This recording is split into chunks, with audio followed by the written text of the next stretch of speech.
सुनहु भरत भावी प्रबल, सुनहु भरत भावी प्रबल, बिलख कहेहु मुनिनाथ, जन्म मरण लाभ हानि, यश अपयश सब विधि हाथ। जिसका मतलब होता है कि विधि के विधान के आगे किसी का नहीं चला है। आपका जन्म मरण लाभ हानि यश अपयश ये सब विधि हाथ होता है। तो ज्यादा सोचने समझने की जरूरत नहीं है, आप कर्म करें। ये तो रामायण में एक चौपाई है। दूसरा गीता भी हमें सिखाता है, गीता में भी ये चीजें है ना कि कर्म करते रहे, फल की चिंता ना करें। तो ये दोनों जो हमारे ग्रंथ है हमें बहुत कुछ सिखाते हैं। अगर हम बात करें पहले चौपाई की, जिसमें रामायण में ये बात कही गई है कि लाभ हानि जन्म मरण और यश अपयश सब विधि हाथ, तो इसको अगर हम थोड़ा सा और बारीकी से देखते हैं तो पाते हैं कि विधि का विधान कोई नहीं बदल सकता। राम और कृष्ण के जन्म में जो भी घटनाएं थी घटी, उसे किसी ने नहीं बदला, जबकि राम कृष्ण को भगवान का अवतार कहा जाता है। तो उन्होंने God planned everything for our good. Trust Him and keep working hard. सब कुछ भगवान की इच्छा से होता है, हमें बस अच्छे कर्म करने चाहिए। Thank you. So just now sir told upon you that just work hard, है ना, भगवान के ऊपर छोड़ दीजिए। इसके अकॉर्डिंग मैं कुछ और बोलना चाहती हूँ। उन लोगों के लिए स्पेशल ये मैसेज है ना, जो लोग हमेशा किसी भी कार्य को करने के लिए शुभ मुहूर्त का इंतजार करते हैं, है ना। ऐसा होता है ना, घर में भी आपने सुना होगा कि जब भी कोई विशेष कार्य करना होता है तो उसमें हमारे घर के लोग शुभ मुहूर्त का इंतजार करते हैं कि शुभ मुहूर्त होगा तो ये करेंगे। आप में से भी कुछ ऐसे बच्चे होंगे जो शुभ मुहूर्त का वेट कर रहे होंगे कि शुभ मुहूर्त होगा तो हम पढ़ाई करेंगे। ऐसा है? ऐसा है क्या? नहीं है? चलिए तब तो आप बहुत अच्छे बच्चे हैं, समझदार बच्चे हैं। इसी को लेकर के मैं एक छोटी सी बात आपको बताना चाहती हूँ, ठीक है। कहा जाता है ना कि विधि के विधान के आगे किसी का नहीं चलता। राम के राज्याभिषेक जब हो रहा था उसके लिए और उनके विवाह के लिए शुभ मुहूर्त देखे गए थे। शुभ मुहूर्त में ही राम का राज्याभिषेक और उनकी शादी तय की गई थी। फिर भी ना तो राज्याभिषेक सफल रहा और ना ही राम की विवाह सफल रहा।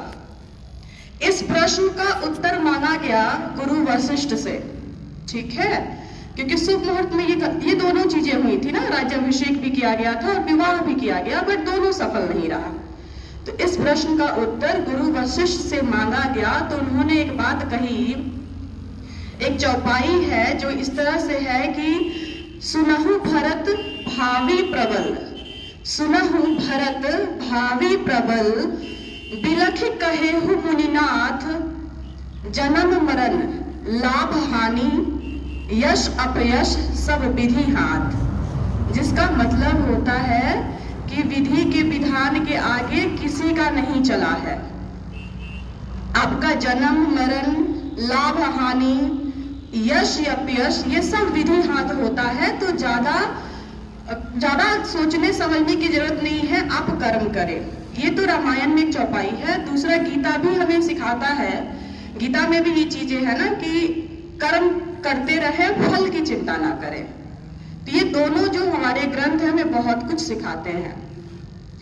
अगर हम बात करें पहले चौपाई की, जिसमें रामायण में ये बात कही गई है कि लाभ हानि जन्म मरण और यश अपयश सब विधि हाथ, तो इसको अगर हम थोड़ा सा और बारीकी से देखते हैं तो पाते हैं कि विधि का विधान कोई नहीं बदल सकता। राम और कृष्ण के जन्म में जो भी घटनाएं थी घटी, उसे किसी ने नहीं बदला, जबकि राम कृष्ण को भगवान का अवतार कहा जाता है।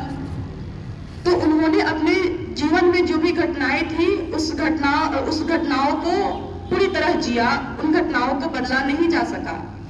इसी प्रकार देखिए तो सती जब आग में जल रही थी तो शिव सब जानते थे, फिर भी नहीं बचा पाए। इवन कहा जाता है ना कि महामृत्युंजय मंत्र है वो शिव का आवाहन करता है, फिर भी शिव कुछ नहीं कर पाए। रामकिशन परमहंस के बारे में है कि वो भी बहुत कुछ जानते थे, लेकिन जब उन्हें कैंसर हुआ तो उससे वो बच नहीं पाए।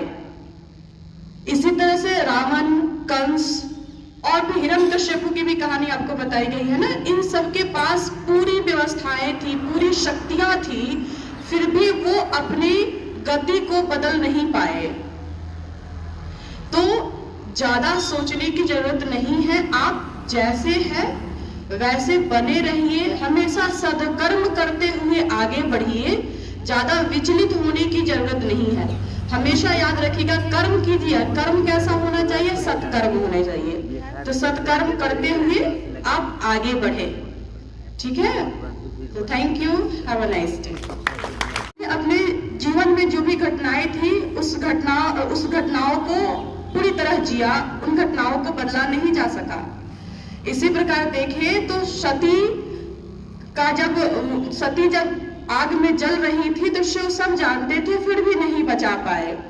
इवन कहा जाता है ना कि महामृत्युंजय मंत्र है वो शिव का आवाहन करता है, फिर भी शिव कुछ नहीं कर पाए। रामकृष्ण परमहंस के बारे में है कि वो भी बहुत कुछ जानते थे, लेकिन जब उन्हें कैंसर हुआ तो उससे वो बच नहीं पाए। इसी तरह से रावण, कंस और भी हिरण्यकश्यपु की भी कहानी आपको बताई गई है ना। इन सब के पास पूरी व्यवस्थाएं थी, पूरी शक्तियां थी, फिर भी वो अपनी गति को बदल नहीं पाए।